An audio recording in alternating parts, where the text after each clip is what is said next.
دیکھا کہ ان لوگوں نے میری طرح روزے رکھنا شروع کر دیا ہے. بخاری شریف کے الفاظ آقا کریم فرماتے ہیں ایوکم مثلی، ایوکم مثلی، تم میں سے کون ہے میری طرح؟ میں اور ہوں تم. اللہ کے رسول تو خود فرماتے ہیں کہ میری حقیقت کو میرے رب کے سوا کوئی جانتا. تو حضور نے انہیں منع فرمایا تم ایسے روزے نہ رکھا کرو، اس لیے کہ مجھے تو میرا رب کھلاتا ہے اور میرا رب پلا دیتا ہے. تو حضور نہ کھانے کے محتاج اور حضور نہ ہی. لیکن ہم جو کہتے ہیں حضور ہماری طرح ہے 5 دن پانی نہ پیے، 5 دن یہ قوم پانی نہ پیے دنیا سے ہی ختم ہو جائے گی، پھر جھنجھٹ ہی ختم کہ ہماری طرح حضور یہ بات ہی نہ رہے گی. تو پہلی بات حضور کھانے کے محتاج نہیں ہے اور حضور پینے کے بھی محتاج نہیں. 2 باتیں ہوئی. تیسری بات میں نے کہا حضور صلی اللہ علیہ وسلم ہوا کے بھی محتاج نہیں. دلیل کیا ہے؟ آپ نے سنا ہوگا سائنس سے بھی پڑھے لکھوں سے بھی کہ جب زیادہ اوپر جاتا ہے بندہ تو پھر اوپر ہوا، یہ بات صحیح ہے؟ ذرا اونچی آواز، اوپر ہوا نہیں ہے. اور یہ بھی ہم نے سنا ہے کہ کچھ لوگ چاند پہ گئے، ہم دیکھنا تو گئے نہیں، تو وہ کہتے ہیں لوگ مانتے ہیں. اور پوچھا کیا لائے تھا؟ کہ خاک لائے. کیا لائے؟ لاکھوں کروڑوں روپے خرچہ کر کے کیا لائے؟ دنیا میں اوچھی تھی تو وہاں جا کے بچے خاک لے کے آئے.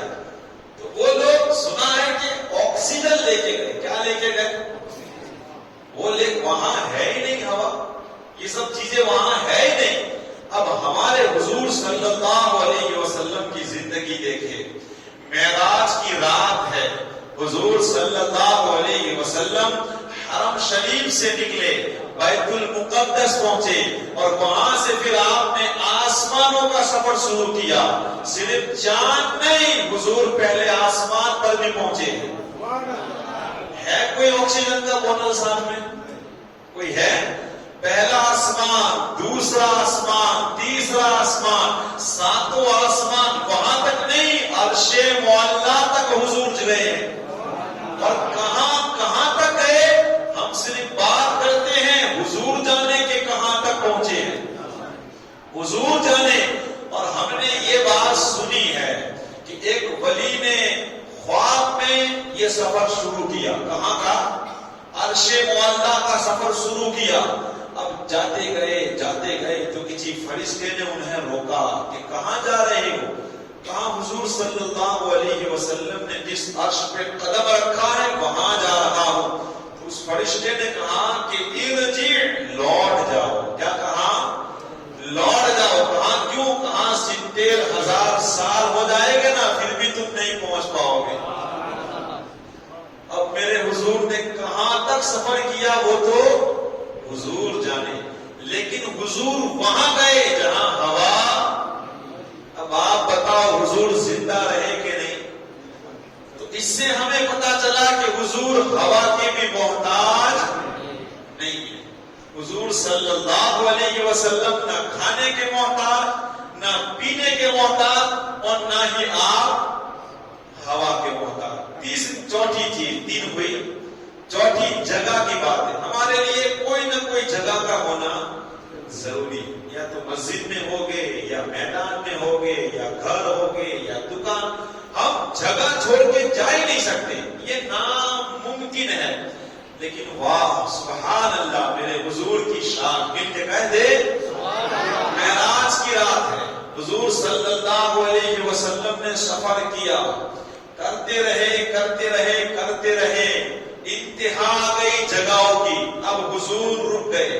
حضور رکے. حضرت جبرائیل علیہ السلام سے کہا اور حضرت جبرائیل علیہ السلام بھی رکے. حضور آگے جانے لگے مگر جبرائیل آگے بڑھ نہیں رہے ہیں.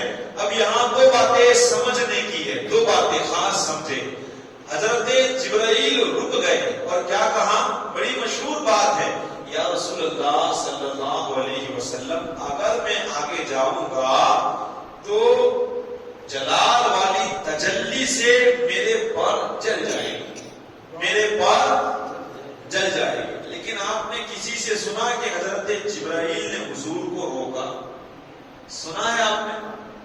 اس سے بات یہ معلوم ہوئی کہ جبرائیل علیہ السلام حضور کو اپنی طرح سمجھتے نہیں، اگر اپنی طرح سمجھتے تو حضور کو روک لیتے۔ اور دوسری بات، خود کو آپ حضور کی طرح نہیں سمجھ رہے، اگر خود کو حضور کی طرح سمجھتے تو پھر حضور کے ساتھ آگے بڑھ جاتے۔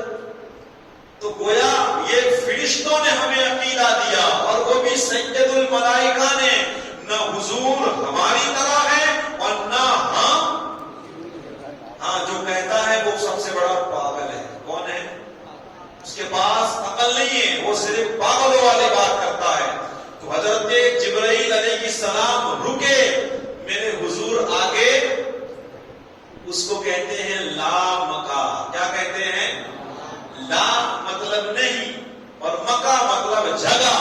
لا مکا جگہ، جگہ ہے ہی نہیں مگر حضور۔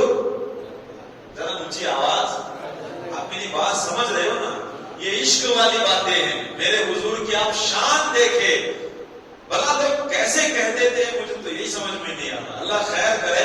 تو حضور وہاں بھی گئے جہاں جگہ نہیں ہے، جگہ ختم۔ تو ہم جگہ کے محتاج ہیں، مصطفیٰ جگہ کے بھی محتاج۔ تو میرے حضور نہ کھانے کے محتاج، نہ پینے کے محتاج، نہ ہوا کے محتاج، اور نہ ہی جگہ کے محتاج۔ آخری بات، دل، ہم دل کے محتاج ہیں۔ صحیح بات ہے؟ اگر ہمارا جسم چیرا جائے، ماشاءاللہ یہاں ڈاکٹر صاحب بیٹھے ہیں، ان کا یہ کام ہے، اللہ ان کے ہاتھوں میں بے شمار برکتیں عطا فرمائے۔ اللہ نے برکتیں رکھی ہے، اللہ اور مزید برکتیں عطا فرمائے۔ اگر چیڑنا ہو نا، اس کے بعد ٹانکے بھی لگائے جاتے ہیں جو دکھائی دیتے ہیں، یا کوئی مرہم ہو۔ صحیح بات ہے؟ حضور صلی اللہ علیہ وسلم کے بارے میں آتا ہے کہ آپ کا جو سینہ ہے 3 یا 4 مرتبہ چیرا، کتنی مرتبہ؟ لیکن میرے حضور کا آپ جسم دیکھیں، ہمارا سینہ چیرا جائے تو ٹانکے دکھے یا پتا چلے کہ چیرا ہے، لیکن آپ پانی پہ چھری گھماؤ، اس کے بعد ہٹاؤ، کچھ دکھتا ہے؟ اس پانی سے بھی بہترین میرے حضور کا جسم ہے۔ فرشتوں نے سینہ چیرا، لیکن جب بات ختم ہوئی تو پتا ہی نہیں چلتا ہے کہ سینہ چیرا گیا۔ یہ میرے حضور کا جسم ہے جو نور ہی نور والا ہے، نور ہی نور والا ہے۔ اللہ کے رسول صلی اللہ علیہ وسلم خود ارشاد فرماتے ہیں، جب حرم شریف میں معراج کی رات تھی، حضور کو لٹایا گیا، اور جب آپ کا سینہ مبارک چیرا گیا، ہمیں اگر چیرنا ہونا تو بے ہوش کرنے کی سی سوگوانی پڑے، تب جا کے بعد میں آگے، یا پھر کوئی نہ کوئی ایسا انجیکشن رکھنا پڑے جس کی وجہ سے ہمارا وہ جو انگ ہے وہ پیر مار دے۔ میں نے یہ دانت بنایا ہے تو مجھے یہاں انجیکشن رکھا گیا، جس کی وجہ سے بعد میں یہاں کیا ہو رہا ہے مجھے کچھ پتا چلے۔ تو یہ 2 چیزوں میں سے کوئی ایک تو ہوگا، یا تو سی والا یا پھر انجیکشن والا۔ لیکن میرے حضور اس کے محتاج، اس کے بشر محتاج ہے، خیر البشر محتاج ہے۔ کوئی ایسا پہلوان جو یہ کہہ دے کہ مجھے سی نہ سکھاؤ، آپ آپریشن کر دو، اس کا آپریشن نہیں، ایسا آپریشن ہوگا کہ اس کے بعد کبھی ضرورت پڑے نہیں۔ صحیح بات؟ تو ہم لوگ اس کے محتاج ہیں، لیکن میرے حضور صلی اللہ علیہ وسلم خود ارشاد فرماتے ہیں، میرا سینہ چیرا گیا اور چیر کے میرے دل کو نکال لیا گیا، ایک سونے کا تھال تھا اس میں رکھا گیا، اور یہ ساری چیز میں اپنی آنکھوں سے دیکھ رہا ہوں۔ دل جسم میں نہیں ہے، جسم سے باہر نکال کے کہاں رکھا ہے؟ سونے میں رکھا ہے۔ نہ کوئی شیشی ہے، نہ کوئی انجیکشن ہے، اور نہ ہی دل ہے۔ کہتے ہیں میرا سینہ زمزم کے پانی سے دھویا جا رہا ہے۔ اس کے بعد حضرت جبرائیل علیہ السلام نے کچھ اندر داخل کیا، کچھ نکالا۔ دل کہاں ہے؟ اندر نہیں، دل سونے کے تھال میں رکھا، وہ تھال باہر ہے. اور میرے آقا کریم فرماتے ہیں یہ سب کچھ میں اپنی آنکھوں سے دیکھ رہا ہوں. گویا حضور یہ اعلان کرتے ہیں تم دل کے محتاج ہوگے، مصطفیٰ دل کے بھی محتاج نہیں. یہ حضور کی شان ہے.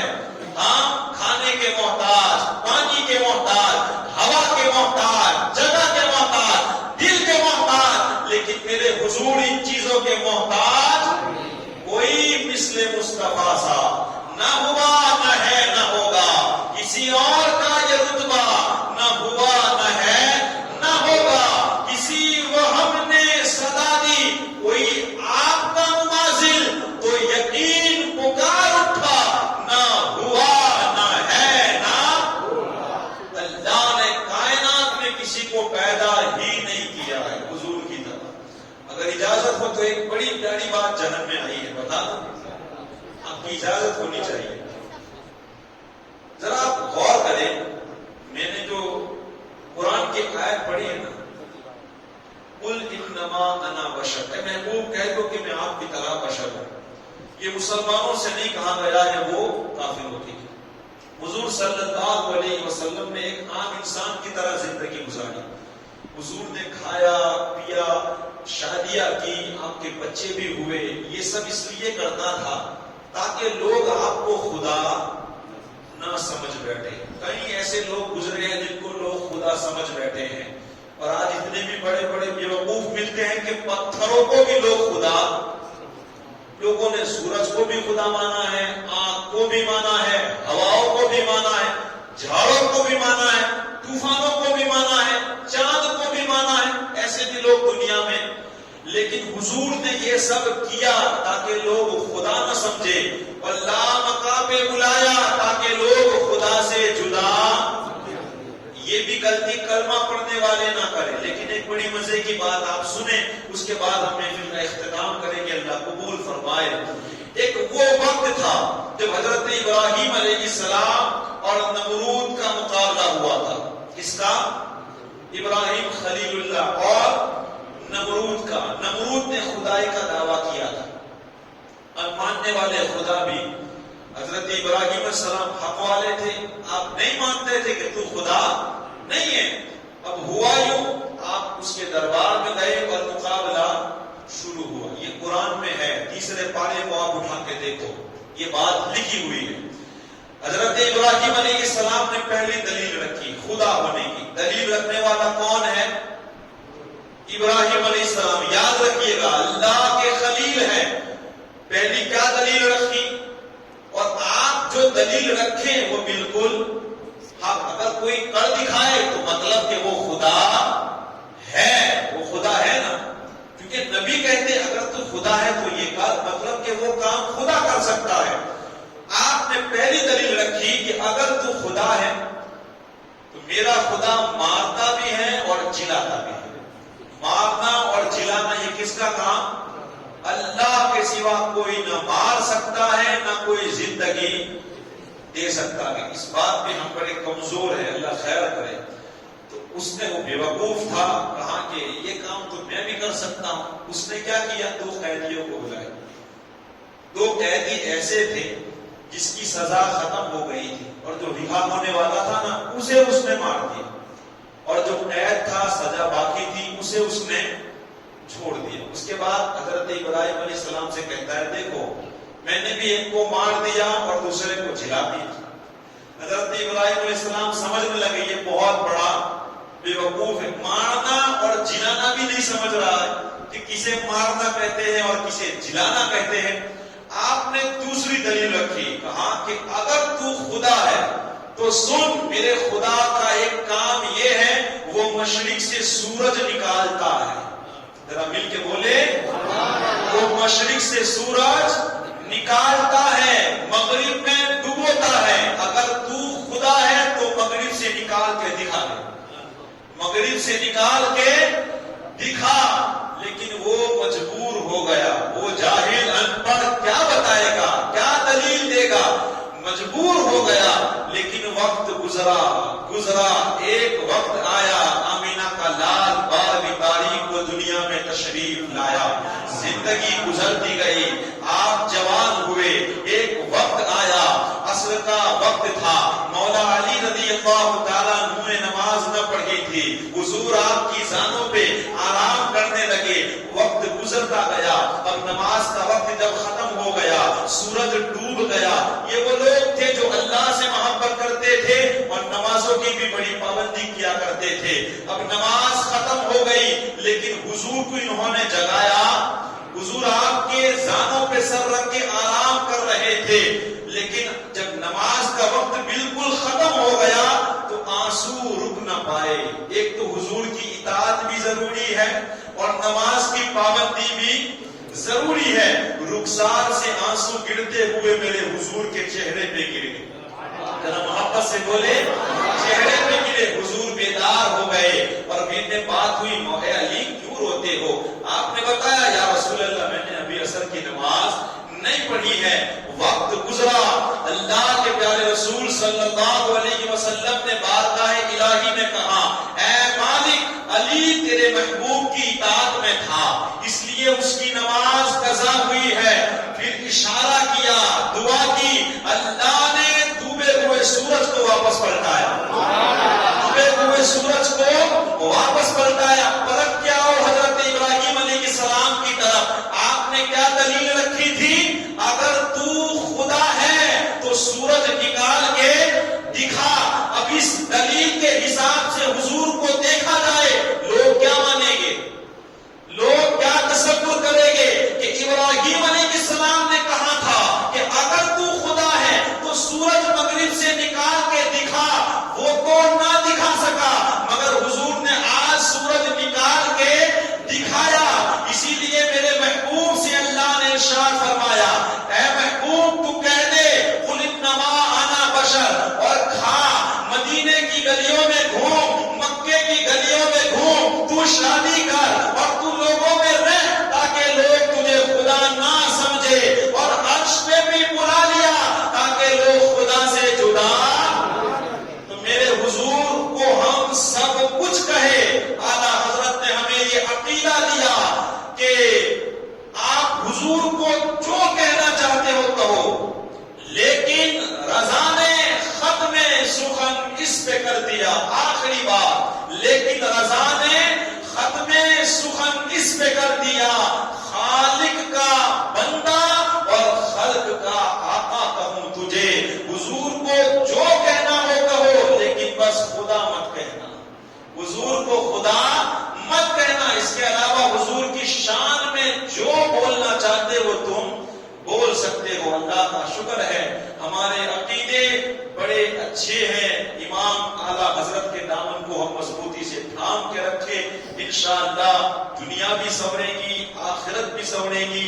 آخر کا مسئلہ یہ ہے کہ حضور ہماری طرح نہیں ہے. حضور کو بشر ماننا یہ بھی ضروری ہے, لیکن آپ ہماری طرح بشر نہیں ہے, آپ خیر البشر ہے. اللہ تعالی ہمیں سمجھنے کی توفیق و رفیق عطا فرمائے. استغفر اللہ ربی من کل ذنب واتوب الیہ.